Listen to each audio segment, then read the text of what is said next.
Xiefeng, February 4th, 2024. Translation edited by Qin Yu. Let's first look at the following four phenomena. When I was a child, there was no electricity, running water, radio, television, or mobile phone in my home. There were no ready-made clothes for sale in the stores. Clothes were made by hand from fabric bought from the store. In winter, the water we drank was spring water carried from 2 kilometers away in wooden buckets. The most vivid memories from my childhood are of spending all day playing or catching fish by the canal or river in the summer, herding sheep on the river beach, playing hide and seek or poker with a few friends, pulling pigweed in the cornfield, or carrying a dozen eggs in a basket to the store to exchange for kerosene and salt. I can't remember wearing any new clothes, but every time I recall, the scenes I can remember are all filled with happiness. I lived in Zimbabwe, Africa for more than 10 years and spent nearly 2 years in many remote rural areas. In the countryside, people seem to do nothing all day, gathering together to chat or listen to music and dance. I have been to many poor thatched houses. Inside the house, apart from a pot and a few bowls, a blanket spread on the ground, and a few hanging clothes, there are no other furnishings and utensils. But they seem to be born optimists, laughing and dancing all the time, seemingly without any worries or anxieties. I stayed in a primitive tribe in Vanuatu, Oceania, for 2 months. I lived in a guest house provided by the tribal chief. This guest house was drafty on all sides, the ground was sandy, and the roof was thatched. There was a rat's nest in the thatched roof, and from time to time, baby rats would fall onto the bed. A pair of pants and a shirt hanging on the grass wall were bitten by rats after a few days. The water we drank was rainwater collected from a bucket under the eaves. There was no electricity, so I bought a solar panel from the city to charge my phone and provide lighting. At night, I often heard people shouting, probably singing and dancing. During the day, I saw people sitting or lying under a thatched roof with no walls on all sides, on an old carpet. A kettle was placed on a stove made of stones, and steam was coming out of the kettle. They were drinking tea. I don't know what kind of tea. Anyway, it was the leaves of a plant. Drinking tea, 3 or 5 people chatting and laughing together. I occasionally received some food sent by people nearby, either papaya, bananas and mangoes, or occasionally they would kill a cow, and I would also buy some to eat. Apart from salt, there were no other condiments. There are clear rivers here. Bathing is done in the river, and clothes are washed in the river as well. I've been living in rural Canada for 7 years. The area is vast and sparsely populated, and every household lives in a villa. Apart from going to the supermarket in town and the annual garlic festival, people rarely gather together. Each family lives alone, which is probably why people like to go to church on Sundays, because only by going to church can people have the opportunity to interact and communicate. For 7 years, no police or government department staff have ever come to my house. Occasionally, I would go to Vancouver for a few days, lock the door, there are no anti-theft doors and windows, and leave, leaving things like lawnmowers and small carts outside at will. The gate is never closed. After a few days, I came back and everything is as usual, with no signs of thieves. I hardly see any Chinese people all year round, and I have little contact with my neighbors. On Sundays, when I want to sleep, absolutely no one will come to visit and disturb me. Although the winter is a bit long, the interior is still warm. In winter, there is nothing to do. For several months, apart from surfing the internet and using the phone, all that's left is eating and sleeping. So, what do these four phenomena illustrate?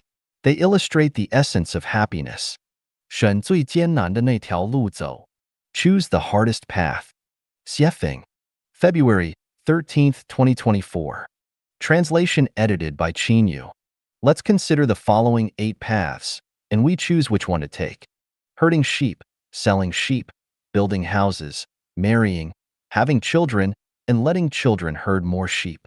Farming, selling harvested grains or vegetables and fruits, earning some money to build a house, marry, have children, let children go to university, and let children leave the countryside. Working for a boss year after year, earning a monthly salary, and maintaining the livelihood of the whole family. Striving to be a civil servant, working for the state, receiving a decent monthly salary, and maintaining the livelihood of the whole family. Opening a shop, whether it's reselling clothes, shoes, socks, hardware, electrical appliances, groceries, or engaging in catering or repair. The monthly income is higher than working for a private boss or the state, and you can live a comfortable life. Running a company and doing business, no matter what you do, as long as you employ more than 8 people to work for you, that's a company or enterprise, and you can live a moderately comfortable life. Engaging in finance, opening a bank, letting other people's money circulate through your hands, extracting a bit of commission, and you will have a steady stream of money, and you can live a very comfortable life. Being an official, a high-ranking official, using power to control more resources, you will benefit infinitely, and the benefits are endless. The above are 8 paths in traditional industries, and the following are 8 paths in non-traditional industries. Live streaming to sell goods. As long as you can live stream on the internet, whether it's preaching Buddhism or showing nudity, maximizing traffic, the more fans, the greater the value, not to mention selling goods. Collecting advertising fees can bring in a lot of money. Running study classes, based on your own fame and knowledge or professional qualifications, seize people's inner desires to run study classes, let people pay fees, the bigger the fame, the more expensive the fees, you will get rich quickly. Creating a platform, in the era of mobile internet, as long as you set up a platform on the internet, let some people with needs achieve their goals through your platform. Each time a goal is achieved, collect a commission, money will flow into your pocket like a stream. Reselling information and resources, any information, as long as it is not public, can be converted into money. Steal information from somewhere, and then sell it to people who need information. You can make money. The more confidential the information, the more valuable it is. Obtain some kind of resource, and then sell the resource to people who need it. You can get a large or huge amount of money at once. Being a master. According to scientific research, 20% of people are brainless. In today's era, knowledge in any field can be obtained instantly from the internet, especially with the birth of ChatGPT-4. Whatever knowledge you want, it can push it to you instantly in this way, as long as you pretend to be a master, and then show off the knowledge given by ChatGPT. People will believe you and become your followers. Making money from followers is a business with no cost and high profit. Creating communication software. As long as you can program, you can create a large amount of software programs, from enterprise data management to games to social networking, from cloud computing to national defense, big data to dating between men and women. As long as you design and create it, people will buy and participate, and there is money to be made. Being a hacker, invading the internal information library of others or an organization, retrieving information, and then converting the information into your own income, such as retrieving someone's bank information. You can easily transfer the money in someone else's bank to your own hands, retrieving the corruption information or loot information of a high official. You can use this to blackmail the high official to meet your own needs. Establishing an invisible empire. Anyone, from the president to the billionaire, from the Nobel Prize winner to the celebrity, has their own weaknesses or worth. As long as you pinch the weakness, they can obediently obey. As long as you offer enough benefits, people can sell their souls. Of course, this is something that people with extraordinary high IQ can do. So, which of the above traditional and non-traditional industries is the easiest and which is the hardest? The answer is, the first one is the easiest, the 8th one is the hardest. From the 1st to the 8th, the difficulty increases gradually. We will find that the easier the thing is to do, the less promising it is, the more likely it is to survive at the bottom of society, the more fragile its living conditions are, the more likely it is to be restricted and hit by the survival rules of the human-animal circle. Just like a pyramid, the lower you are, the greater the weight and pressure you bear, the harder it is to survive. This enlightens us that the lower you are in society, the harder the path you should choose from a young age. Never choose the easiest path, because once you choose the easy path, the result is that you will suffer and be tired all your life. At the bottom of society, in addition to the exploitation of the upper class, the harm at the lower level is even worse. Just like a poor family, the quarrels, conflicts, and confrontations between family members are more than those between members of a wealthy family. So, what is the hardest path in human society? The answer is, surpass the president and billionaires and enter the kingdom of freedom. 生命禅院导游 2024 告白 Confession of Life Genuine Guide 2024 Xiefeng February 18, 2024 Translation edited by Qin Yu Apart from understanding and knowing the path from the mortal world to the thousand-year world, 10,000-year world, and celestial islands continent of the Elysium world, I confess that I lack knowledge in all other areas. Therefore, I have the following confessions. I will not collaborate with any individual, group, organization, political party, religion, or country. Therefore, do not seek collaboration with me. You handle your affairs, and I will handle mine. Your actions will not affect me, and my actions will not affect you. I do not seek assistance from any individual, group, organization, political party, religion, or country. My affairs are matters of the greatest Creator. I rely solely on the greatest Creator, not on others. Therefore, no one should harbor thoughts such as, I want to help the guide, or I am helping the guide. You handle your affairs, and I will handle mine. What and how you choose to do is your business, not mine, and my business is not your business. No one should offer me advice or suggestions, nor prompt or instruct me on what to do and how to do it. I have a clear understanding of what I am doing, what I want to do, and how I will do it. I do not need anyone's prompts, suggestions, or ideas. My only concern is how people can live to become celestial beings and how life can ascend to heaven. I do not concern myself with the affairs of any country, government leader, religion, or political party. I am not a saint, nor am I a good or bad person, neither kind nor evil. Therefore, I do not concern myself with the world's pain and joy, nor with anyone's basic needs, birth, aging, sickness, and death. I will neither help nor harm people. Anyone who studies the Chanyuan corpus and Siefeng corpus does so voluntarily, not because I require or force them to. Anyone who propagates the Chanyuan values and the second home lifestyle does so consciously and voluntarily, not because I arrange or require it. If you benefit from the corpus and its propagation, that is your blessing and the result of your efforts. Therefore, do not praise or extol me, because your benefit has nothing to do with me. Similarly, if you suffer, sin, and tire from the corpus and its propagation, that is your own doing, and it has nothing to do with me. I am only responsible for guiding Chanyuan celestials, and I am not responsible for anyone who is not a Chanyuan celestial. The rise and fall of the world may be the responsibility of every individual, but it has nothing to do with me. The so-called guidance of Chanyuan celestials is merely writing articles. As for how Chanyuan celestials act and what they say, it all depends on their own enlightenment and voluntary action. I will not arrange or require anyone to do or say anything. What Chanyuan celestials want to say and do is entirely their own business, not mine. If my previous statements and actions contradict the content above, that is entirely my mistake. This will be the standard moving forward. The above confession is intended to inform everyone, including Chanyuan celestials, that anyone wishing to communicate with me should only discuss life and life.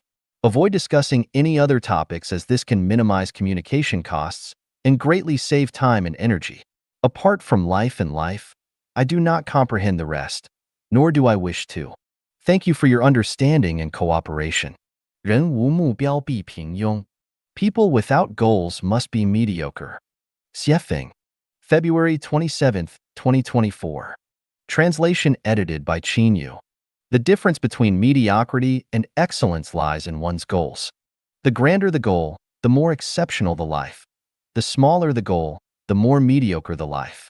The grander the goal, the richer the resources. The smaller the goal, the scarcer the resources. Being at the top, overlooking all the small mountains, when your goal is to be at the top, all other beings appear mediocre. Once life reaches the top, what will you see? You will realize that kings, presidents, and billionaires are all mediocre. Once life reaches the top, what resources are available? All resources in the world become accessible, not just natural resources. Even countries, political parties, religions, people become usable resources. Even gods, demons, celestial beings, monsters, ghosts will become usable resources. Once life reaches the top, there is only room for games and entertainment and nothing else to do. Even if you could become the president, you wouldn't want to undertake such a strenuous task. Even if you had a mountain of gold and silver, you wouldn't dig. Even if you had a palace, you wouldn't live in it. Anything else, Even if it could bring you $1 million income every day, you wouldn't do it. Only enjoyable games and entertainment are worth participating in. Once life reaches the top, everywhere in the world becomes home. A thatched house can provide shelter. The world's wind and cloud are all dramas. Planting vegetables and raising chickens become wonderful tunes. Once life has a small goal, everywhere becomes a battlefield. Always a time of crisis. Being scared and anxious and not sleeping well becomes the norm. Running around every day and being upset becomes a daily routine. Once life has no goal, you become a pawn on the social chessboard. You become the meat to be cut on the chopping board. You become the leeks growing in the field. You become the things that can be swept into the trash can at any time. People with ambitious goals will know where to go, what to do, will not waste life, will understand what the hardships and difficulties along the way mean, will get out of the rough and go to the flat, will understand what is human, what is celestial being, what is Buddha, what is God, what is demon, what is the animal world, what is human society, will clearly see the truth. Otherwise, you are just a mediocre being. 内心有苦无外诉. Do not speak of inner suffering. Xiefeng. February 29th, 2024. Translation edited by Qinyu. All beings suffer. Who is without suffering?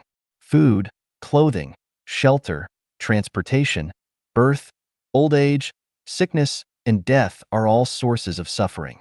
Suffering from life, old age, sickness, death, suffering from love and separation, suffering from resentment and hatred, suffering from unfulfilled desires, suffering from the burning of the 5 aggregates, and then there is the suffering of mortgage and car loan, the suffering of reluctance, and the suffering of, though there is surplus of wealth and power, it's hard to maintain a stable life.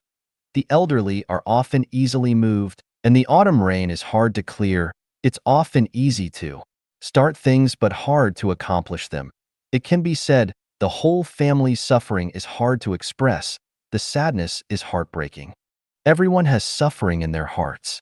If you internalize the suffering, people will become strong, clear, rational, and open-minded. Once you tell people about your inner suffering everywhere, people will become weak, confused, willful, and pitiful. There is a phenomenon worth thinking about. That is, in human history, those who have achieved something are mostly not complainers, and the more people live at the bottom of society, the more complainers. In fact, the real situation is that the more successful people are, the more suffering they have in their hearts, but they never complain to others. The boss's suffering is actually more and more complicated than the worker's suffering.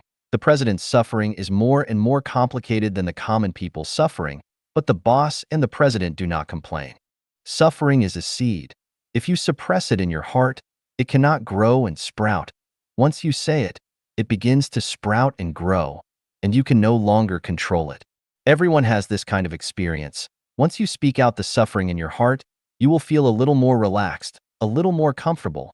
But then, the listener will start to feel uncomfortable. This is called the transfer of suffering, meaning that you transfer your own suffering to others, although the suffering is transferred out. But there is a sequelae, that is, the complainer becomes a suffering plague. Source in the eyes and hearts of others, suffering plague is similar. To the nature of the plague, people will avoid you in the future. So, your days will become more and more bitter. So, if you have suffering in your heart, bear it, don't ever speak out. As long as you don't speak out, you are a strong person. People will be willing to interact with you. Once you speak out, it signifies that you are a weak person. People will not want to interact with you. If you suffer for a long time, you will get sick. Your body will get sick. Your spirit and soul will also get sick. So you have to internalize the suffering in your heart. There are 3 ways to internalize. One is to learn to be grateful. Another is to actively and optimistically do things. The last one is to seek help from experts, for example. If you have spiritual suffering, then go to a psychiatrist. If you have psychological suffering, then go to a psychologist. If you have physiological suffering, then go to a physician. There is no need to tell people who are not experts, because even if you say it, it's useless. Since it's useless, why bother to say it? In summary, the more you complain about suffering, the more you suffer, and in the end, you will complain yourself into a dead end. Sweetness symbolizes heaven. Suffering symbolizes hell. People all want to move towards heaven. No one wants to move towards a person who often complains to others. 殖民的价值和文化入侵的益处 The merits of colonization and the benefits of cultural assimilation. Xiefeng. March 25, 2024. Translation edited by Qin Yu. The merits of colonization and the benefits of cultural assimilation. Advocating for colonization and cultural assimilation is often seen as politically incorrect and even rebellious. I am aware that many people may criticize and denounce me for this. Although my knowledge is limited, I respect the facts. I spent a full 15 years living in Africa, during which I visited countries such as South Africa, Mozambique, Botswana, Angola, and Tanzania. I also experienced Zimbabwe's unprecedented inflation and currency devaluation. Around 1998, I noticed a trend. Across Africa, the earlier a nation gained independence, the worse its situation seemed to be. The independence of the developed nation of South Africa also confirmed this pattern. Around 2005, I asked my black gardener, was life better when you were ruled by the British, or after you gained independence and were ruled by your own people? He responded without hesitation, life was certainly better when we were ruled by the British. This leads to a discussion. For ordinary people, the pursuit of a comfortable, relaxed, wealthy, and healthy life should be paramount. In life, the pursuit of happiness, joy, freedom, and contentment should be prioritized. As ordinary people, it is a cognitive error to prioritize concepts, ideas, positions, and spiritual pride. In other words, it doesn't matter who rules, as long as they make my life comfortable, relaxed, wealthy, and healthy, and as long as they make my life happy, joyful, free, and contented, they are a good ruler. Conversely, if they make me live in anxiety, sorrow, fear, and poverty, they are not a good ruler. Since life was better under British rule, why strive for national independence? After independence, life became even harder. So what's the point of national independence? Britain once had more than 70 colonies, which have now all gained independence. What has been the result of this independence? There have been some success stories, such as the United States, but the vast majority of nations have seen their economies and the lives of their people deteriorate after independence. Countries such as Zimbabwe, Burma, South Africa, Zambia, Malawi, Sudan, Sri Lanka, Pakistan, Libya, Afghanistan, and others are examples of this. Who benefits from the independence of a colony? Only a few people benefit. For the majority of people, independence has led to poverty and backwardness. Now, let's discuss cultural assimilation. I lived in Canada for a full 7 years. This period of my life can be described as comfortable, free, relaxed, and calm. To exaggerate a bit, it felt like a paradise for ordinary people. I never experienced even a hint of discrimination. The police never visited my workplace or residence. I never experienced theft or robbery. No government department ever came to my workplace or residence for inspection or inquiry. I am currently running a small inn, and over the past 7 years, I have accommodated at least 5,000 guests. There has never been any trouble. All the guests have been respectful and civilized. In Canada, as long as you abide by the law and pay your taxes honestly, the rest is up to you. This is a reflection of Canadian culture. The healthcare, education, and retirement systems are all superior. So, for ordinary people who want to live a good life, who wouldn't like this kind of culture? Therefore, I pose a question. Isn't it beneficial for a civilized culture to invade a place that is barbaric, ignorant, backward, and impoverished? Between a barbaric war invasion and a civilized cultural assimilation, which would you choose? In fact, the term cultural invasion itself is problematic. It should be called cultural education. If a civilized culture invades a place that is barbaric, ignorant, backward, and impoverished, ordinary people should celebrate and embrace it with open arms. 避免碰撞. Avoiding collisions. Xiefeng. March 27, 2024. Translation edited by Qin Yu. Fruits, potatoes, and sweet potatoes, among others, should not be allowed to bump into each other, as the areas of impact are likely to rot. Vehicles such as cars, ships, and airplanes should avoid collisions. Once a collision occurs, they will suffer deformation and damage. Tribes, nations, and countries should avoid conflicts. The outcome of such conflicts often results in mutual defeat, or one party being dominated by the other. Even hard materials like stones and steel can fragment or even break when they collide with each other. From this, it's clear that in human interactions, people should also strive to avoid conflicts. Conflicts inevitably lead to harm, whether it's physical, mental, or emotional.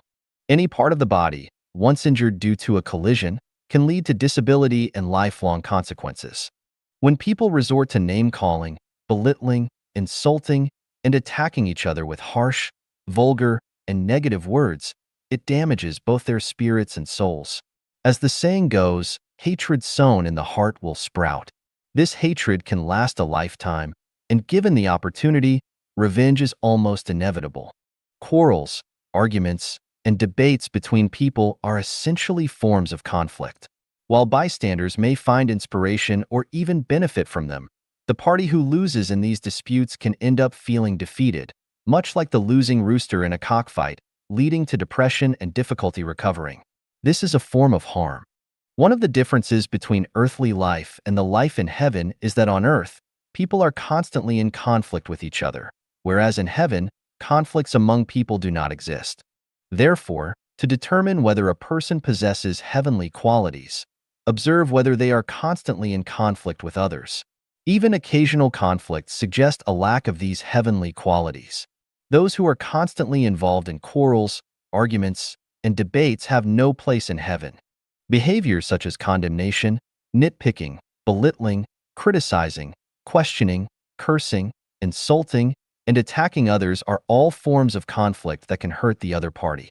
However, the principle of every action has an equal and opposite reaction applies here, and the person initiating the conflict will also inevitably suffer an equal amount of damage. Therefore, on the journey of life, especially on the path to heaven, it is essential to strive to avoid conflicts. 诊断一下看自己是不是有精神疾病. Diagnosing whether you have a mental illness. Xiefeng, March 30th, 2024. Translation edited by Qin Yu. Last night, I watched a video from Below 56 Degrees, titled Immigrating to Canada and Encountering Degenerate Chinese Individuals. My husband and I were given the ultimate immigration penalty. The female leads firmly advised to leave the Chinese community and stay away from Chinese people. She also stated, Chinese people remain Chinese, even when they are abroad. This morning, I happened to watch a video from Brain Hole Utopia discussing Lu Sun. Lu Sun wrote an article called Diary of a Madman, in which he described his view of Chinese history as follows. I opened the history book to check. This history has no chronology, and each page is filled with words like benevolence, righteousness, and morality. I couldn't sleep, and after carefully reading for half the night, I saw words between the lines. The entire book was filled with two words, cannibalism. In 1882, the U.S. Congress passed the Chinese Exclusion Act, which strictly prohibited Chinese from entering the United States. Without proper documentation, all were deported, and henceforth, no place was allowed to grant U.S. citizenship to Chinese people. In 1923, the Canadian government issued the Chinese Immigration Act, which is essentially Canada's Chinese Exclusion Act. The main content is to completely prevent Chinese from entering Canada. 5 months ago, a Chinese person in the Below 56 Degrees program advised to stay away from Chinese people. Lu Sun discovered that Chinese history is a history of cannibalism. Both the United States and Canada have enacted laws to resolutely prevent Chinese from entering their countries. I am not discussing the right or wrong of these views. I am just thinking. Regardless of whether the criticism and condemnation of others are correct, self-reflection is always beneficial. 3 years ago, when I entered the elevator at Kamloops Royal Inland Hospital in Canada, a Caucasian woman around 50 years old next to me said, "There are not many gentlemen like you nowadays." Why did she call me a gentleman? Because when I entered the elevator, I simply bowed slightly, placed my left hand on my chest, and extended my right hand in a "please go first" gesture. Now, let's diagnose ourselves to see if we have a mental illness. If one's mental state exhibits one or several of the following phenomena, it indicates that one has a mental illness. Once there is, then being discriminated against by others is inevitable. Feeling superior or inferior in one's heart.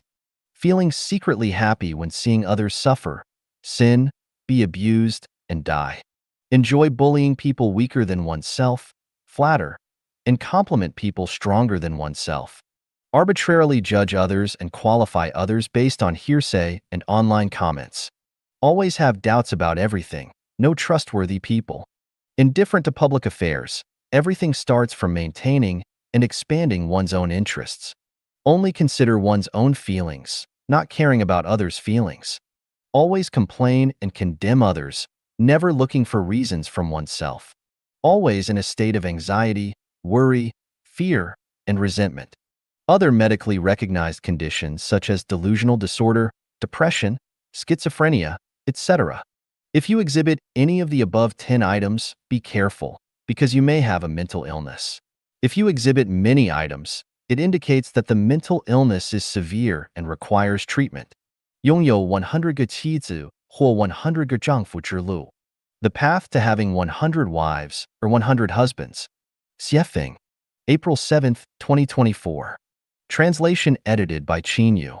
Do you aspire to have 100 virtuous and charming wives, or 100 noble and competent husbands? Theoretically, this seems impossible, but in practice, it is entirely achievable. First and foremost, you should understand that this desire cannot be fulfilled through power or wealth. The wives and husbands you acquire through power and wealth may not necessarily be virtuous or competent. The golden key to having 100 or even more wives and husbands is, you must be on the path to heaven. What does it mean to be on the path to heaven? Your soul garden must be beautiful. In your soul garden, there should no longer be any weeds or poisonous plants such as jealousy, complaints, comparisons, accusations, nitpicking, greed, resentment, etc. Instead, it should be filled with flowers like gratitude, diligence, sincerity, trustworthiness, optimism, romance, humor, contentment, cleanliness, and so on. You must be selfless and possess nothing, willing to sacrifice yourself for the benefit of others. Your life's efforts should not be for yourself, but for others, and you should understand that the more people you serve, the greater your value becomes. You must live openly and honestly, exposing all aspects of yourself to the sunlight, even your psychological activities. You should be willing to reveal them to the public without any concealment. If you can achieve the above 3 points, having a beautiful soul garden, being selfless, and living openly and honestly, I can guarantee with 100% certainty that you will have 100 virtuous wives or 100 competent husbands. It's not just 100. In fact, there could be 1,000, 10,000, 1 million, or even more. Imagine when you have 100, 1,000, 10,000, a million, tens of millions of wives or husbands, what depth, breadth, and height will your perspective and state of mind reach? Are you already living in heaven? A word of caution for you is that you should have, not possess. Once you desire to possess, once you treat the other party as your private property and restrict their absolute freedom, then you will not have even one in this life, and you will wander on the edge of hell life after life. Is it difficult to have 100 virtuous wives or 100 competent husbands? If you are on the right path, it's not difficult at all. If you are on the wrong path, that's just a dream. 不想结婚就到生命禅院来. If you don't want to get married, come to Life at Chanyuan. Xiefeng. June 17, 2007. Translation edited by Jiejing. Possession narrows the heart. Marriage is a product of selfishness, its motive and purpose being to eternally possess the other person. Marriage is a fishing hook baited with fragrance. Once hooked, you will leave the freedom of the vast ocean and can only soak in a small pond, gazing longingly at the expansive sea. It's easy to get hooked but hard to get off. Once hooked by marriage, a person is drawn into a program called family. Once inside this program, everything is beyond your control, and you will be a slave to the family for life. There are no marriages or families in heaven. Jesus said that in the kingdom of heaven, people neither marry nor are given in marriage. Buddha demonstrated that to reach the Elysium world, one must break free from the family. Why get married? Why put a rope around your own neck? Why turn your precious life into a mess, neither human nor ghost? Is there really no other way to live? Human values hold that getting married and starting a family are natural and right. The Bible created Eve for Adam, and the two became one. Since then, no one has questioned the rightness of marriage and family. This belief has persisted from ancient times to today. And what is the result? Who is truly happy? Who is truly free? In the thousand-year world where I have lived, there are no marriages or families. The happiness and freedom people enjoy there are incomparable to those on earth. That is the true human life. By comparison, Earth's people live as if in hell. The family is the main source of human suffering. As long as families exist, humanity will never reach an ideal state. Only selfish people want to get married and start a family. Only incompetent people look forward to marriage and family. Only sick people want to get married and start a family. Why should a free and lively fish leave the rivers and seas to suffer in a small pond, neither living nor dying? Is it sick? Why get married and start a family? For sexual enjoyment? Can't you enjoy sex without marriage and family? As long as both parties consent, do as you please. What does it have to do with others? What right do others and society have to deprive people of the sacred rights given by the greatest creator? What moral standards are there? If any, bringing happiness and satisfaction through sexual activity is the moral standard. Why get married and start a family? For a stable life? Is life necessarily unstable without marriage and family? Has humanity experimented with this? Should freedom and happiness be sacrificed for stability? If so, lying in a coffin buried in the ground would be supremely stable. Why get married and start a family? To continue the lineage? Can't the lineage continue without marriage and family? Those who want children can have them. Those who don't can choose not to. Consider all children as your own, and won't the lineage continue? Why insist on biological offspring? To monopolize the earth? Why get married and start a family? For support and care in old age or illness. Don't worry, I have a solution. If 1 million people do not marry and start families, they can form a society, a large family of non-married individuals. When you are unwell, there will be someone to care for you. When you are old, there will be someone to support you and see you off. Why get married and start a family? Is it because your parents are pressuring you and you don't want to disappoint them? This can be tricky but also manageable. First, ask your parents a few questions. Parents are the first teachers in life, so requesting answers to a few questions should not be seen as disrespectful. Questions like, why get married? And then what? What comes after that? Where do people go after they die? If nothing remains after death, why get married? If people can be reincarnated after death, I'd rather reincarnate into a better place first, so why get married? Is the purpose of life just to get married and have children? What is life? Just because humans have been getting married and starting families since ancient times, does that mean I must do the same? Humans have suffered and toiled since ancient times. Should I follow in those footsteps and suffer as well? And so on. In short, parents should be respected, but asking them to answer a few questions is reasonable. If they cannot answer and still insist on you getting married, then you might have to comply.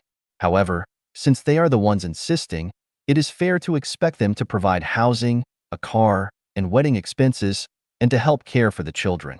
If the couple has marital issues, the parents should help resolve them. Since parents are insisting on your marriage and family, they should take full responsibility. They should also live long enough to take care of their grandchildren, as they are the ones who wanted them. The grandson is what you want. The safety issue of the grandson going to college and working and getting married and starting a family should be properly arranged by the grandparents. If you don't want to get married and start a family, come to Life Genuine. As long as everyone lives according to Life Genuine values, I have thought of and resolved all potential issues you might encounter. Why love only one person? Love more people. The more, the better. Why must you propagate your lineage on earth?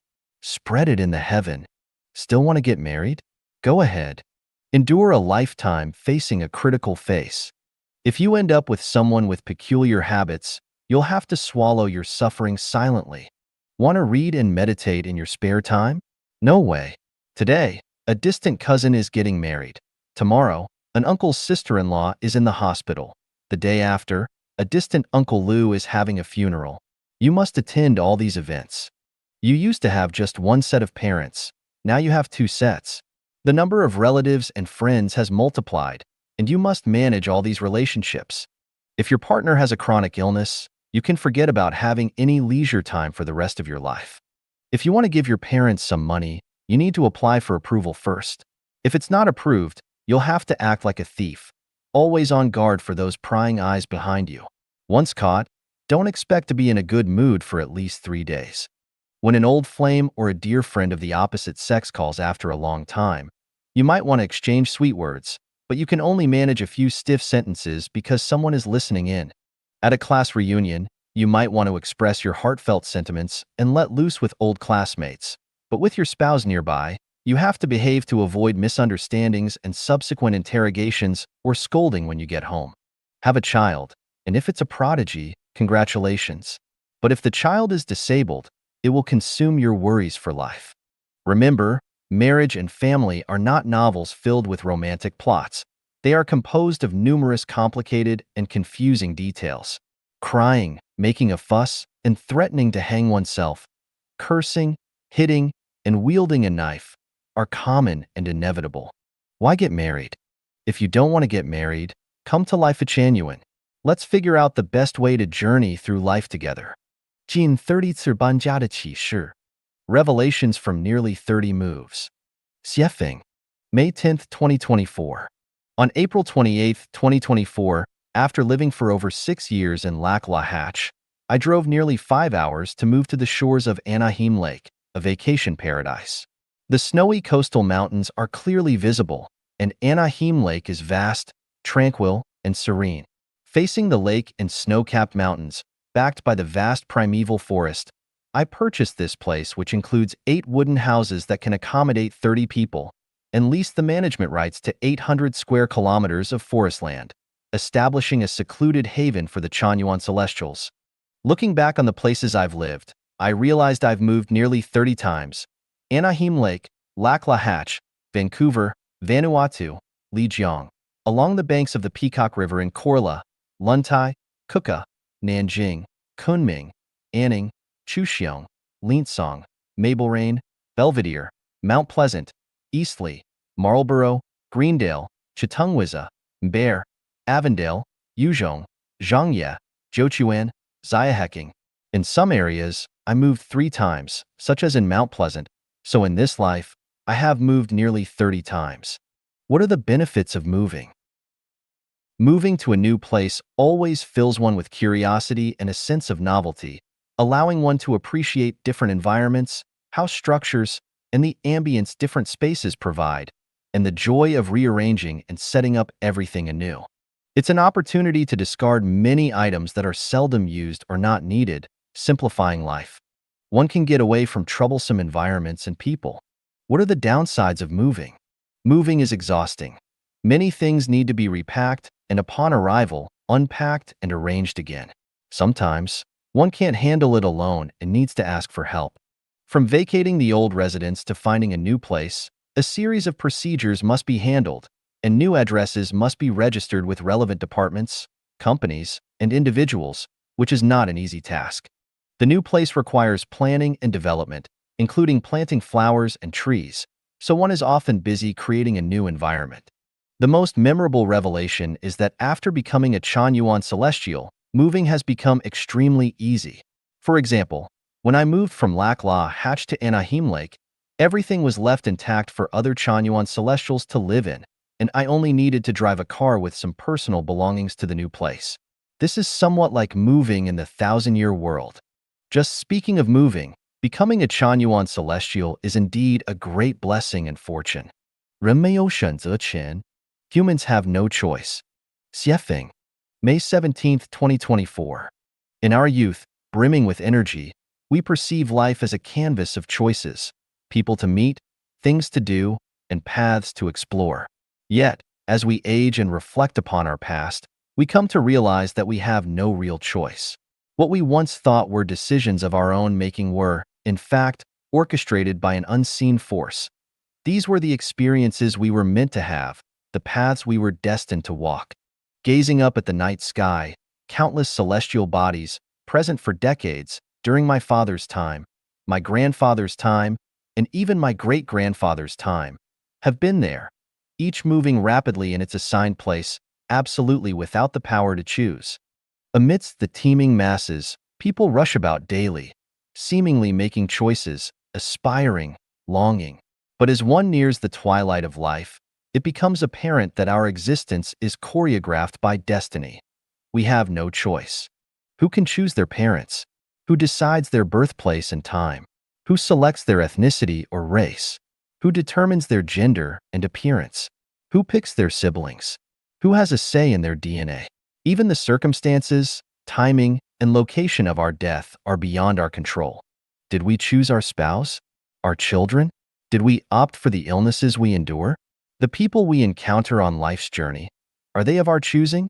Upon closer inspection, it becomes evident that while some events appear to be choices, they are actually preordained arrangements. Rice or noodles, coffee or tea, Chinese or Western cuisine, a night out at the market or scrolling through TikTok at home. In the face of such decisions, we feel empowered with choice. Yet, when we delve into history, we discover that all choices are influenced by cultural history, habits, preferences, tastes, and values. The so-called freedom of choice is but an illusion, with invisible forces having long since laid out our paths. We are but puppets, guided by the hands of fate, mere programs within an intricate network. To grasp the principle that humans lack choice is to ascend to a celestial state. No matter our circumstances, we should face life with clarity and equanimity, feel content no matter where you are or what you are doing. The diversity and stratification of species are nature's design, as is the social stratification within human society. If there are villains, there must be heroes. If there are philanthropists, there must be agitators. Thus, we should live true to our nature, finding peace in our inherent being, clear-minded, without regret, living with grace and elegance.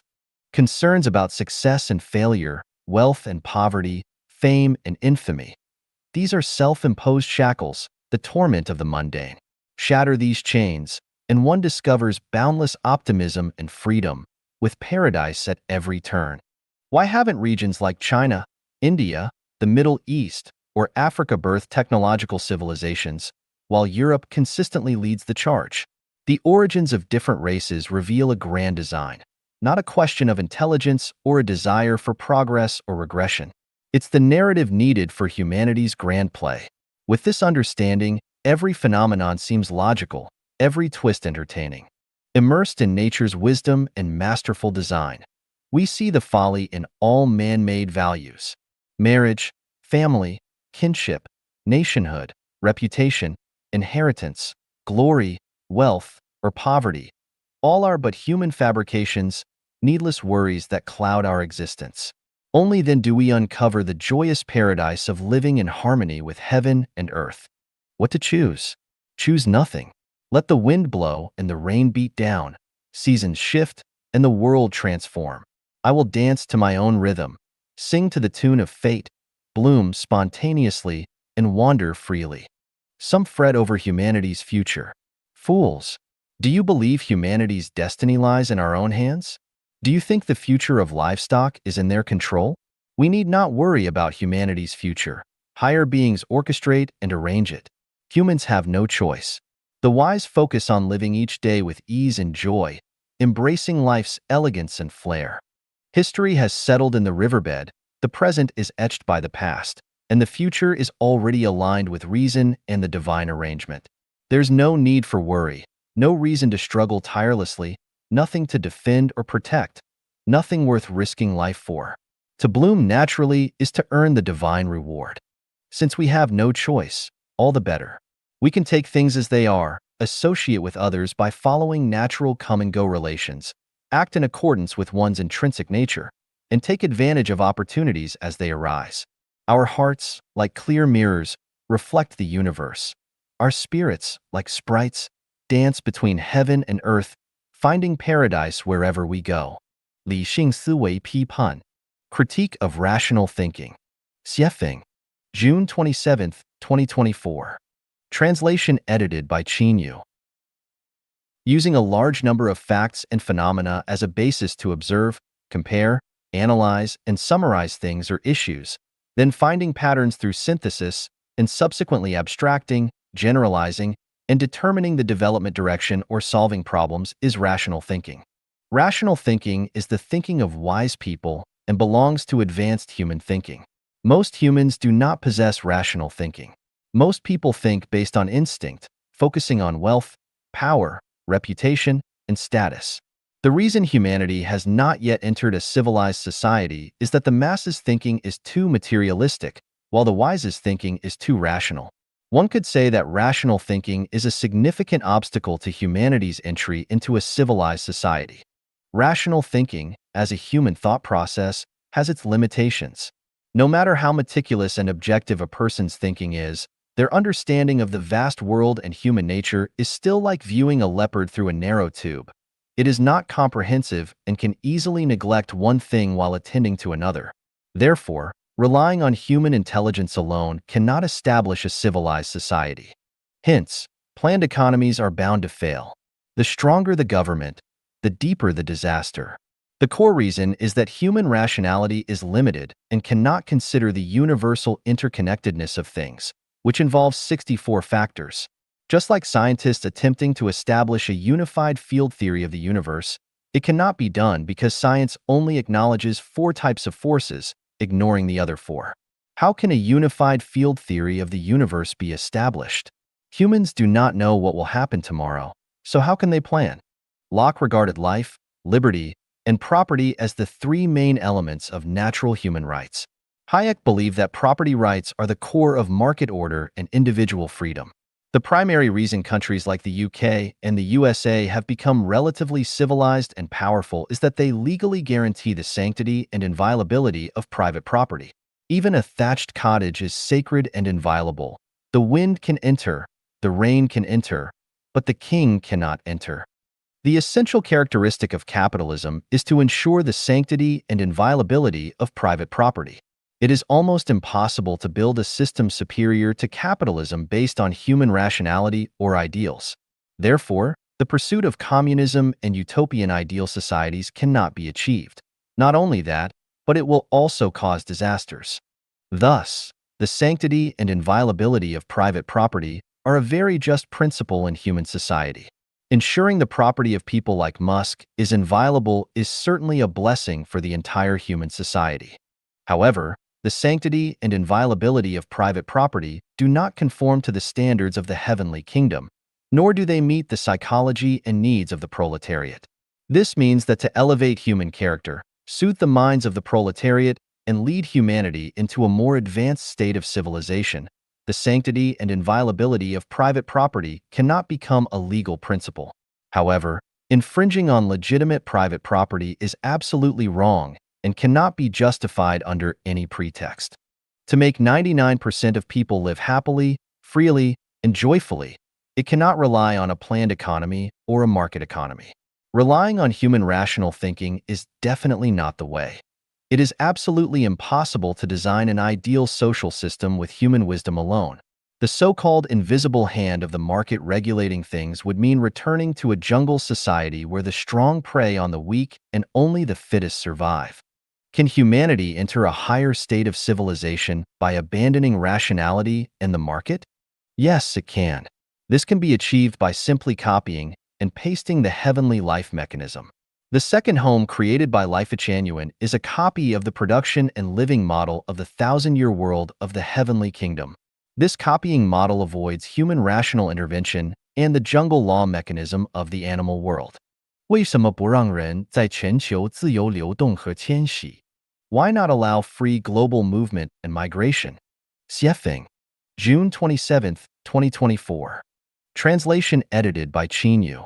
Some people believe that allowing free global movement and migration would lead everyone to rush to wealthy and developed countries, leaving the poor and underdeveloped regions empty.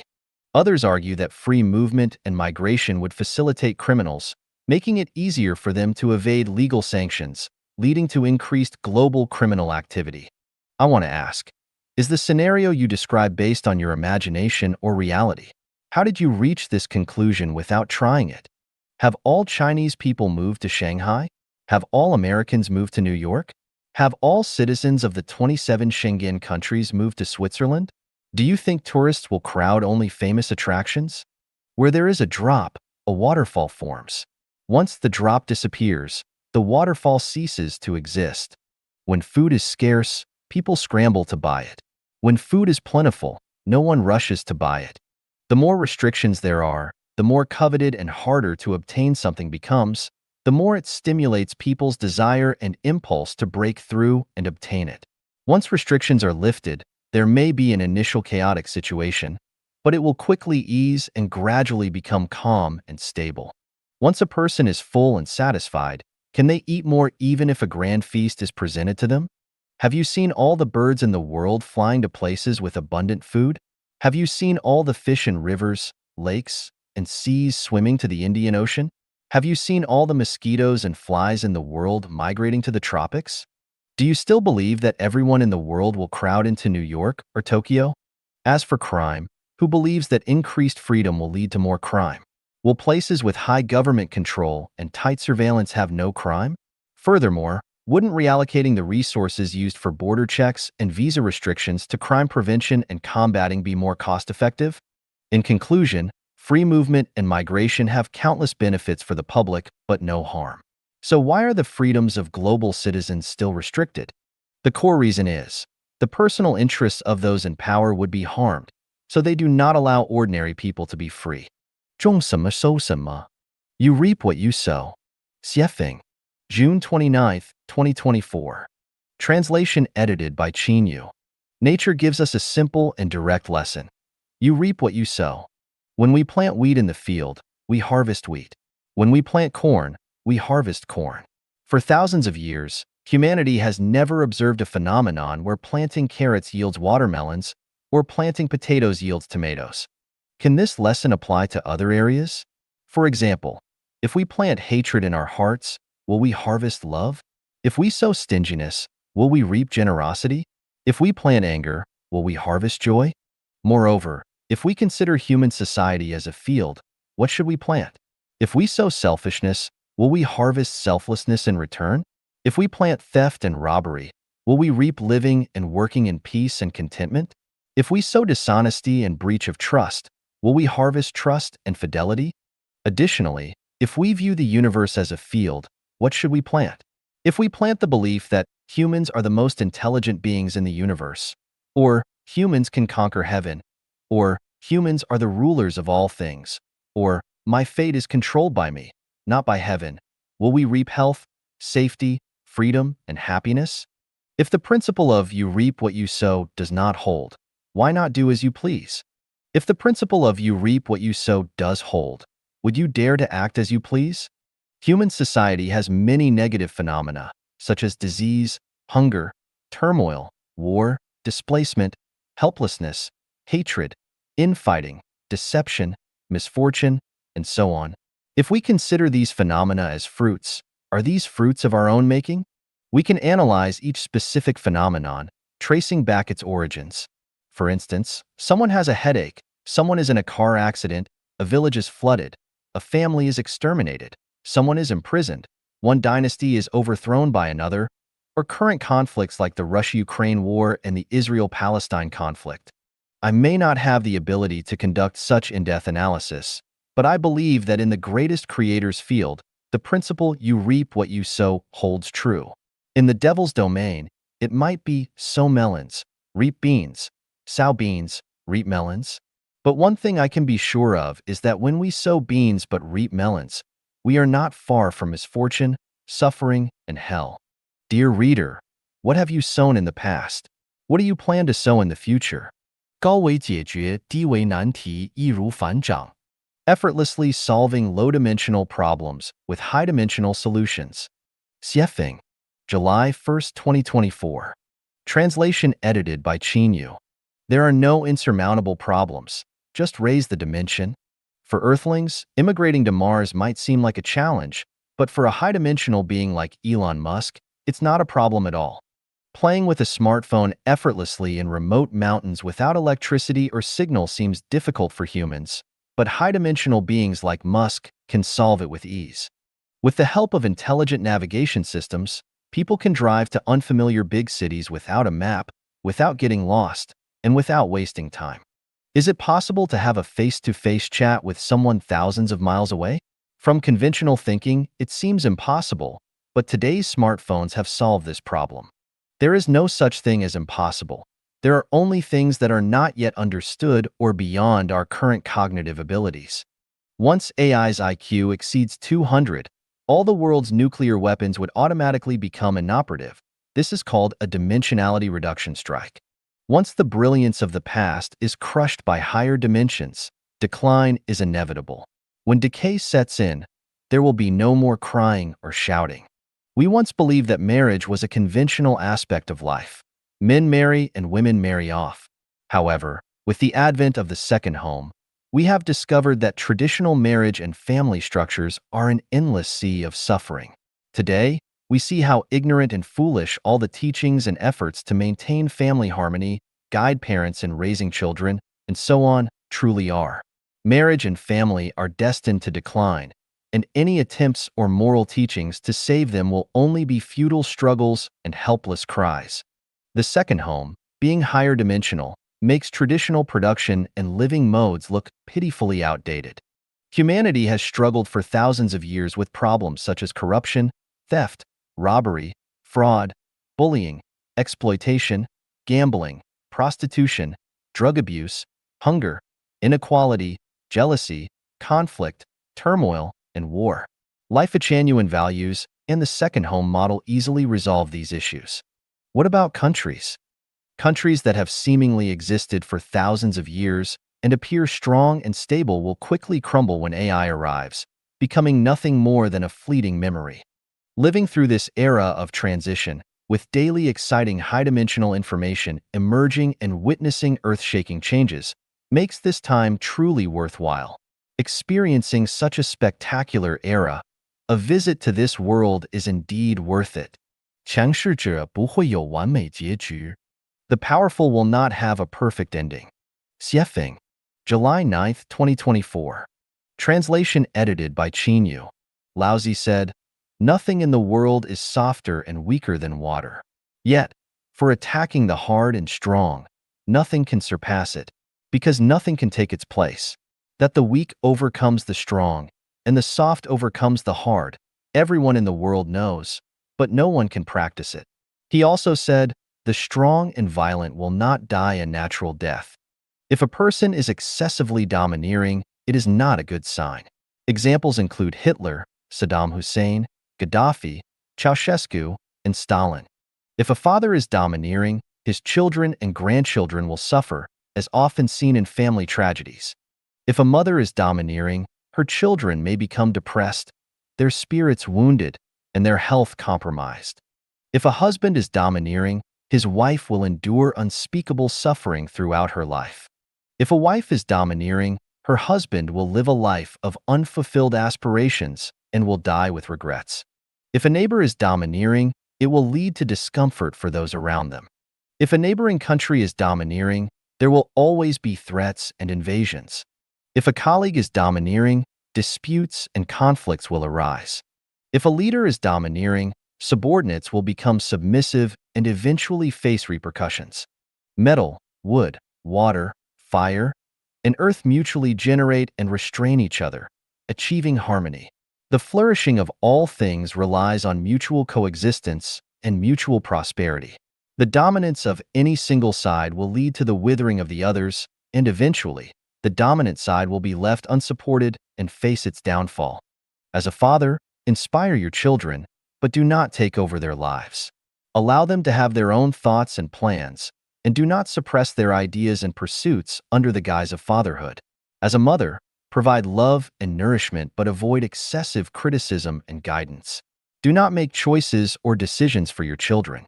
As a husband or wife, no matter how right you think you are and how unreasonable you find the other person, this tangled mess will never be untangled. The ancients couldn't untangle it, people today can't, and people in the future won't either. Give your partner as much space as possible. Do not be forceful. Being forceful will only exhaust you mentally and physically. From a dialectical perspective, Forcefulness stems from a lack of self-confidence and inner weakness. It is an attempt to cover up internal frailty with strong words and actions. In reality, those with true inner strength are gentle and approachable. Forceful individuals harm those around them. When they hurt those around them, their endings will not be perfect. When faced with a domineering person, our approach should be, let him be strong. The breeze brushes the hill. Let him be fierce. The moon shines over the river. 对私有财产神圣不可侵犯的存疑. Doubts about the sanctity and inviolability of private property. Xiefeng, July 10, 2024. Translation edited by Qin Yu. Private property is sacred and inviolable is a hallmark of developed capitalist countries.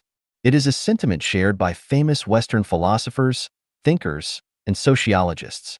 Some even equate private property with life, suggesting that both are bestowed by heaven and thus need protection.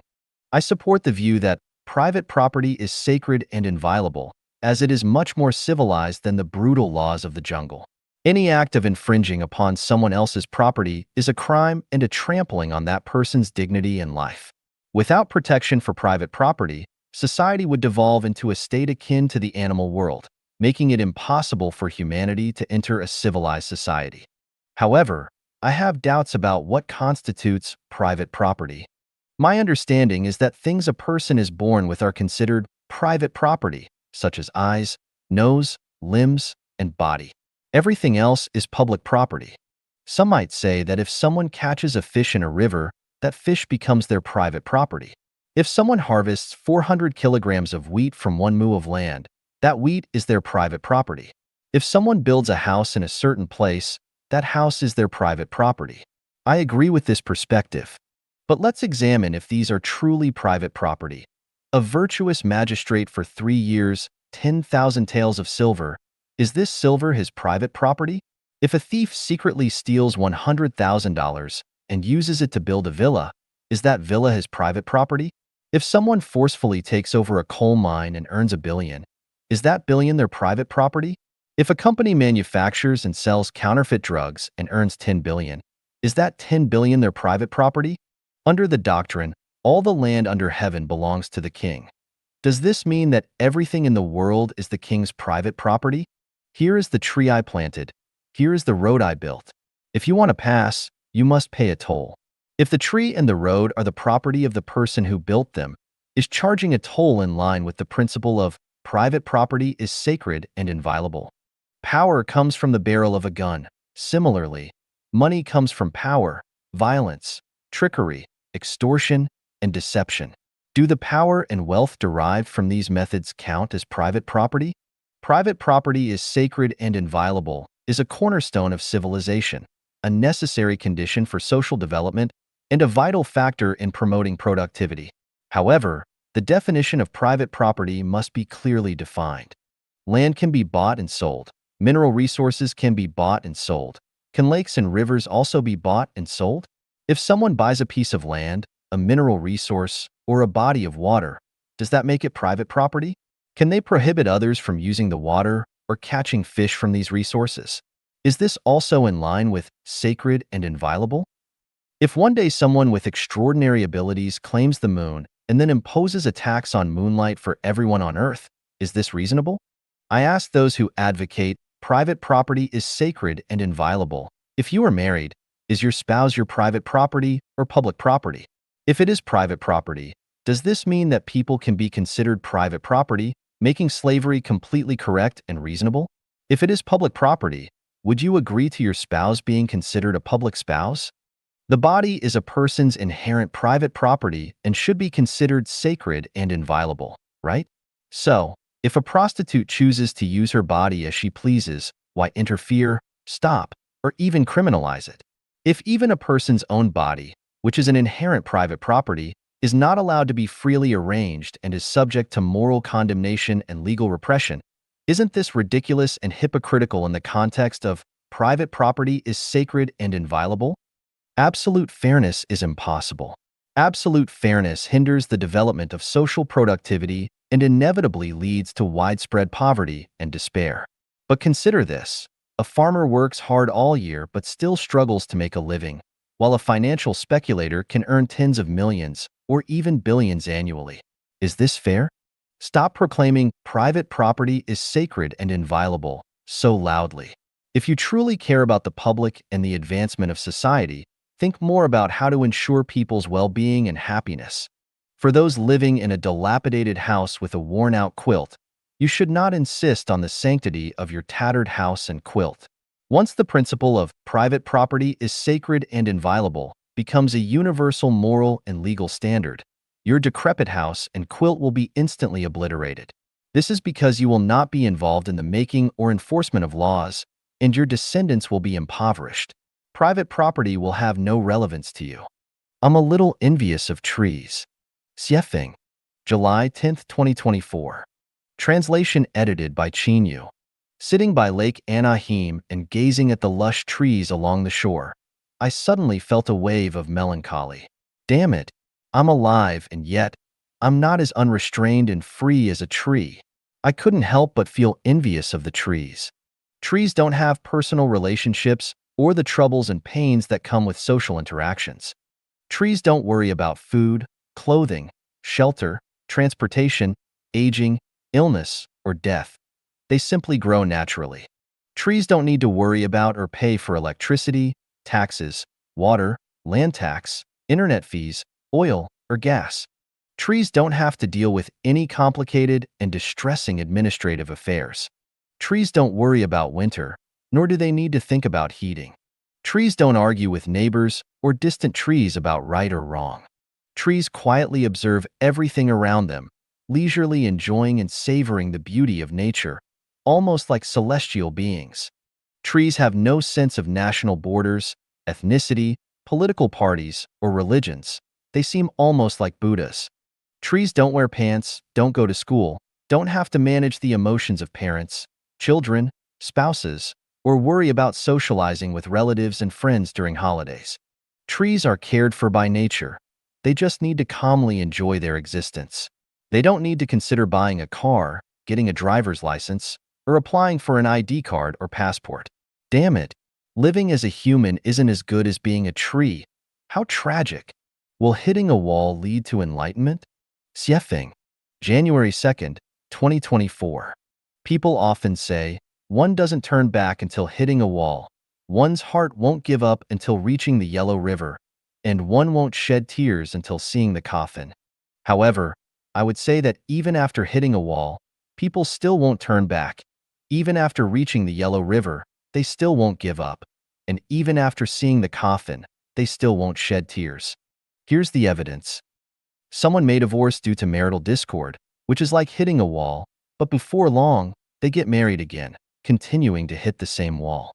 Many people work hard all year and make very little money, like reaching the Yellow River, but the next year, they continue working, diving back into the river. Wars result in death. War is a coffin. Yet for thousands of years, people continue marching into wars.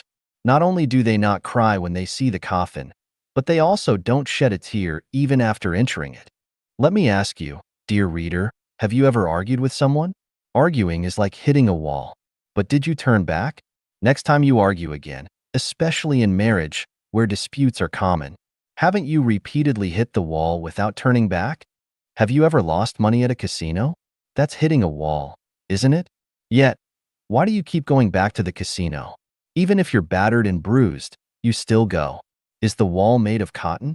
Must one truly drown in the Yellow River before giving up? Have you ever been deceived while trying to take advantage of a situation? After being tricked, did you stop trying to gain the upper hand? Why then, do you get deceived again? It's just a case of falling for one trick after another, with only slight variations. Have your prayers at temples ever fulfilled your desires? If not, why do you keep burning incense and bowing? Do you believe that if Temple A doesn't work, Temple B or C will? You keep hitting the wall, time after time. If you haven't broken through the wall yourself, you encourage your children and grandchildren to keep hitting it. When will it ever stop? Some people speak beautifully, but their actions have nothing to do with their words. Believing them once is understandable, but why do you continue to pin your hopes on them? You've already hit the wall once. Why keep hitting it? Look at many elderly people. Have they changed any of their bad habits from their youth? Not at all. Decades have passed, and they remain the same. Is there any introspection? Any awakening? None. They hit the wall daily without turning back, jump into the yellow river without losing heart, and lie in the coffin without shedding a tear.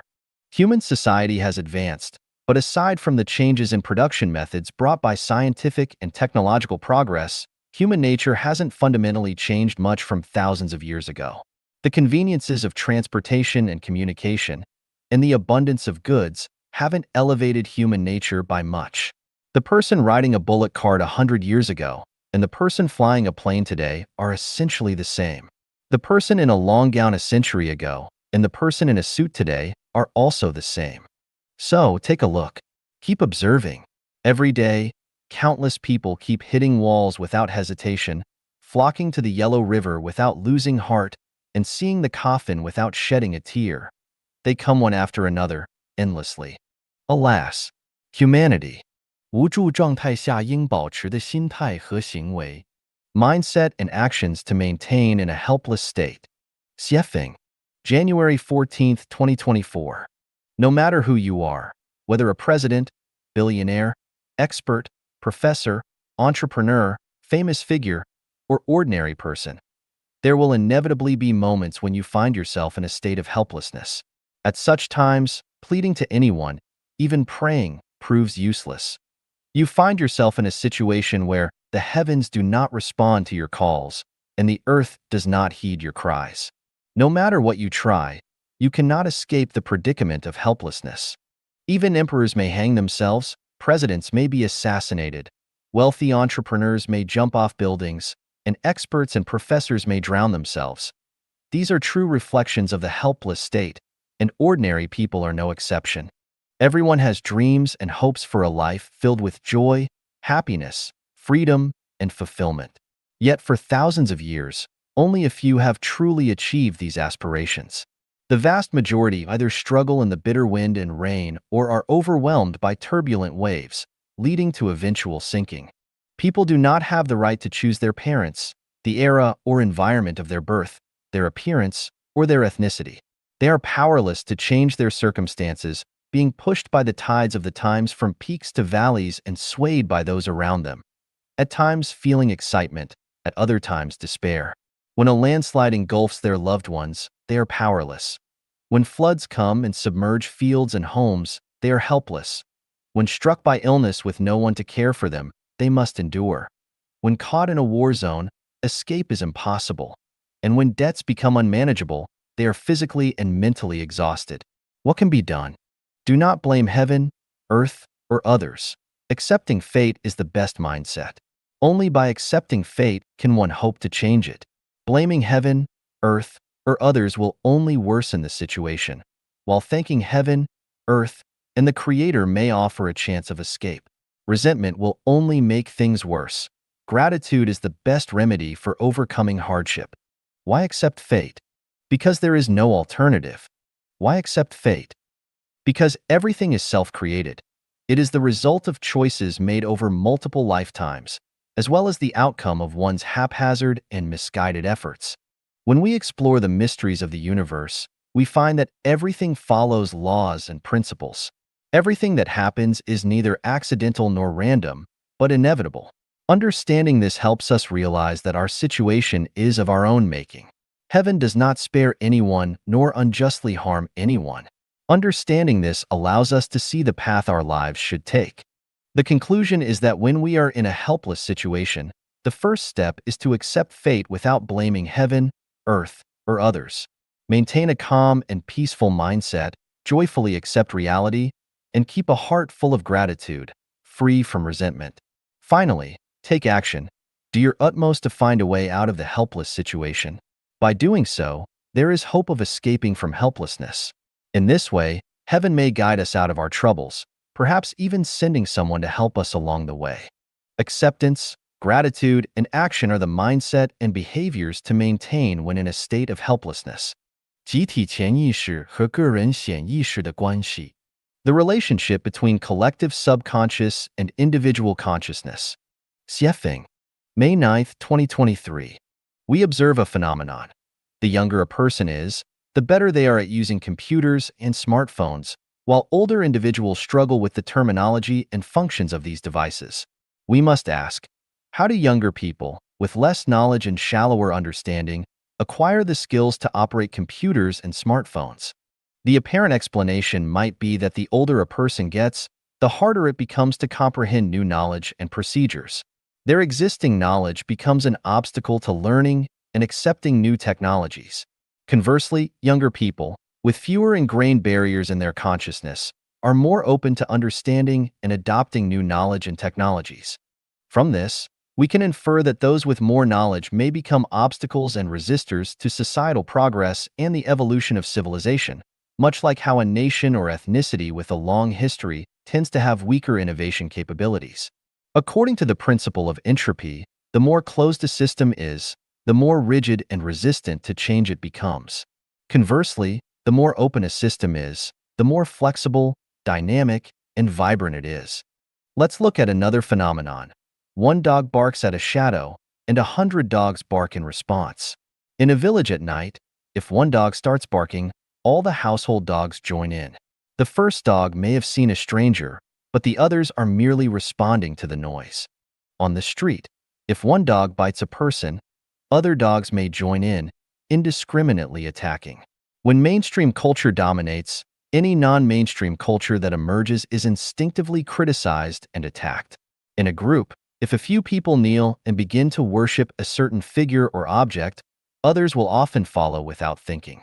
These observations demonstrate that the power of the collective subconscious far exceeds that of individual consciousness. Do people think for themselves? The answer is yes. However, reality shows that true independent thinkers are 1 in 1,000. The vast majority merely echo the collective subconscious. If the collective subconscious is selfish, any act of selflessness will be viewed as rebellious. Conversely, if the collective subconscious is selfless, any selfish behavior will be suppressed. When we make choices and decisions, we often feel that they are the results of our own thoughts. But in truth, if we trace our choices back to their origins, we'll find that they never truly escape the boundaries of the collective subconscious. They are entirely controlled by it. This brings to mind the warning from Jesus Christ, "Enter through the narrow gate. For wide is the gate and broad is the road that leads to destruction, and many enter through it. But small is the gate and narrow the road that leads to life, and only a few find it." In simpler terms, the path that the majority follow leads to death. The path followed by the majority is driven by the collective subconscious. While it seems relatively safe, the result is ultimately tragic. From this, we can predict the outcome of our actions. If our behavior aligns with the will of the majority, the journey will be smoother, safer, and easier, but the destination is destruction. On the other hand, if our actions consistently diverge from the masses, encountering more resistance and difficulty, the destination will be life. When facing great resistance, difficulties, and disdain from others, and we begin to doubt ourselves, let's listen to what Celestial Laozi said. "The common people are bright. I alone am dull. The common people are clear. I alone am confused." He also said, "Know the male, but keep to the female. Become the ravine of the world. Know the white, but keep to the black. Become the model of the world. Know honor, but keep to disgrace. Become the valley of the world." In simple terms, when others go to the city, I go to the countryside. When others focus on the practical, I focus on the abstract. The key is to not let the collective subconscious dictate your choices and decisions. Now, let's analyze why younger people seem to be naturally adept at operating electronic devices like computers and smartphones. This phenomenon is not driven by the collective subconscious, so what is the cause? It is caused by universal consciousness. The emergence of any phenomenon must involve an invisible hand guiding it. Since this phenomenon is not driven by the collective subconscious, there must be a force beyond human collective subconsciousness at work. This force is universal consciousness. Fully exploring the concept of universal consciousness would require extensive discussion, which falls within the realm of academia, so I won't delve into it here. 与人和睦之道大船，让小船大人让小人. The way of harmony with others. Big boats yield to small boats. greater individuals yield to lesser ones. Xiefeng, June 5, 2023. On the ocean, when a big boat and a small boat meet, the big boat should take the initiative to yield to the small boat. If they collide, those on the small boat are at much greater risk of harm, while those on the big boat are relatively safer. Cars should yield to motorcycles, motorcycles to bicycles, and bicycles to pedestrians. All vehicles should give way to pedestrians. The stronger and safer party should always yield to the weaker and more vulnerable. This is humanitarianism. In the societal realm, the wealthy should yield to the poor, officials to the public, celebrities to the common folk, teachers to students, and doctors to patients. This, too, is humanitarianism. In interpersonal relationships, greater individuals should yield to lesser ones. Who are the greater individuals? Those with a broad perspective, high level of understanding, good manners, cultivation, self-restraint, deep moral integrity, and who are reasonable and empathetic. And who are the lesser individuals? Those who are narrow-minded, short-sighted, petty, vengeful, lacking in manners, cultivation, and self-restraint, and who are unreasonable. Therefore, when interacting with others, if the other person's cultivation, knowledge, and moral character are not as developed as yours, you should yield to them and avoid causing them harm. Under the same pressure, those with a broader perspective and higher understanding can bear it more easily, while those with a narrower perspective and lower understanding cannot.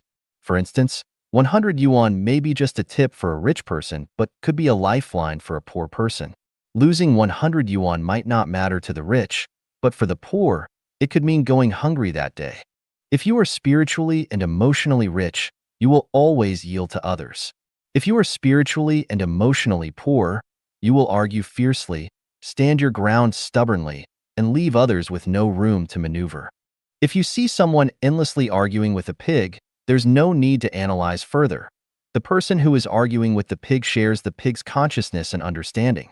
Celestials and Buddhas always yield to others and never engage in arguments. Anyone who argues with others is certainly not a celestial or a Buddha, but a mortal, or even a worldly person. Those who yield to others are sure to be sages, celestials, or Buddhas. 睁眼看世界，闭眼养实力. Keep your eyes open to observe the world. Close your eyes to cultivate strength. Xiefeng, April 22, 2023. The more information a person absorbs, the more developed their mind becomes, the wiser they become, and the more solutions they have for dealing with problems. Even a genius, if their intake of information is limited, will have narrow thinking, restricted cognitive abilities, and will make short-sighted decisions. The more complex a structure is, the stronger its consciousness. Cabbages have consciousness, earthworms have consciousness, as do tigers, leopards, wolves, and monkeys.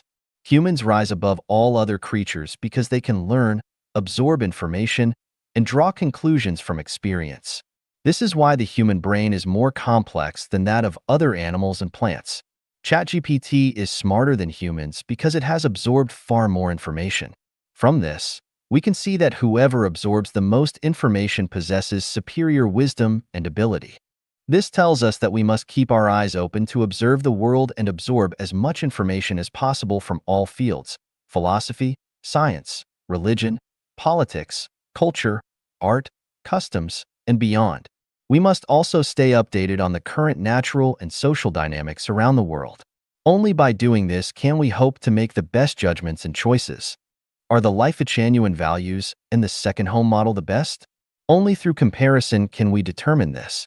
How do we compare? We compare them with similar communities and ideas that have existed throughout human history, with the values and models established by all religions, and with the concepts and systems created by political figures and groups across history. Only by comparing can we differentiate, and only by differentiating can we make accurate analyses and judgments. If we discover values and models superior to those of Life-Genuine and the second home, we must either thoroughly study and emulate these other systems or abandon our own completely and integrate into the new. We must not remain stuck in our ways, nor blindly believe that ours is the best. Therefore, our thinking must remain open, not closed off.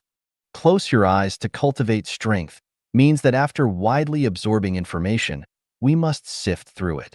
We need to swiftly respond to urgent information while deeply exploring the essence and truth behind it. At the same time, we must cultivate our ability to adapt to the constant changes in the external world. This ability is our strength. Without the capacity to adapt, no matter how much information we take in, we won't be able to cope with the ever-changing world. For Life at Genuine, our strengths are the Life at Genuine values, the second home model, and the Chanyuan Celestials. Our goal is to make Life at Genuine values universal, to establish the home model as the future of human production and lifestyle, and to enable Chanyuan Celestials to become transcendent Celestials. These are the strengths we need to cultivate. As our strength grows and deepens, Life at Genuine will become unstoppable.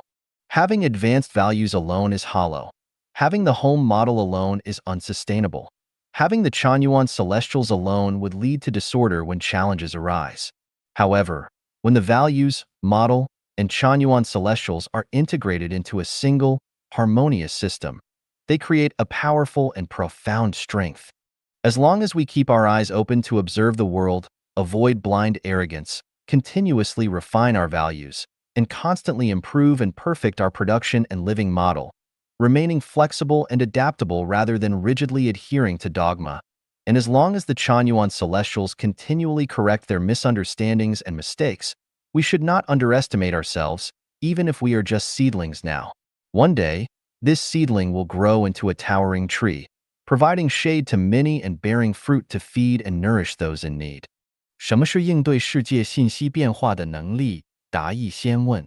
What is the ability to respond to changes in world information? Answering Yixian. Xiefeng. April 22nd, 2023. Any external information stimulates brain activity, and the brain responds by devising a plan to handle that information. For example, when a mother calls, "Child, it's time to eat," this is an informational stimulus. A child who is playing or doing homework must immediately decide whether to continue playing or studying, or to stop and go eat. This demonstrates a person's ability to respond to changes in information from the outside world. A slow or sluggish response indicates poor responsiveness, while a quick response indicates strong responsiveness. Currently, the internet is flooded with news about young people struggling to find jobs, particularly university graduates who are unable to secure their ideal positions, or even struggling to find work delivering food. This is external information. How should one respond to it? Some choose to lie flat, do nothing. Some rely on their parents. Others tirelessly search for jobs. Some opt to pursue graduate studies. Some seek alternative paths, and a very few resort to suicide. This illustrates people's varying abilities to respond to changes in external information. When ChatGPT swept in like a tsunami, even Elon Musk, the Iron Man of Silicon Valley, seemed somewhat shaken, calling for a 6-month halt to the development of ChatGPT-5. Many countries have legislated against its use, with many people fearing that the rapid evolution of AI could lead to widespread unemployment. Some even fear that robots might eventually wipe out humanity. Meanwhile, some are very excited, hoping the storm intensifies even further, and many are taking advantage of the ChatGPT wave to develop software that solves problems in specific fields and earn money. This demonstrates how people respond differently to changes in external information. Currently, the internet is awash with information about inflation or deflation in China's economy. Some say that 2023 will be the best year of the next decade, while others claim that China's economy is on the brink of recession with an economic crisis imminent. How should an ordinary person respond to such information? This concerns one's ability to respond to changes in external information. Those with strong abilities will take preventive measures to safely weather the economic crisis, while those with weaker abilities will suffer, with some possibly feeling so trapped that they contemplate extreme actions. Moreover, as unemployment continues to rise and people struggle to make a living, looting and various forms of fraud will become increasingly pervasive and difficult to defend against.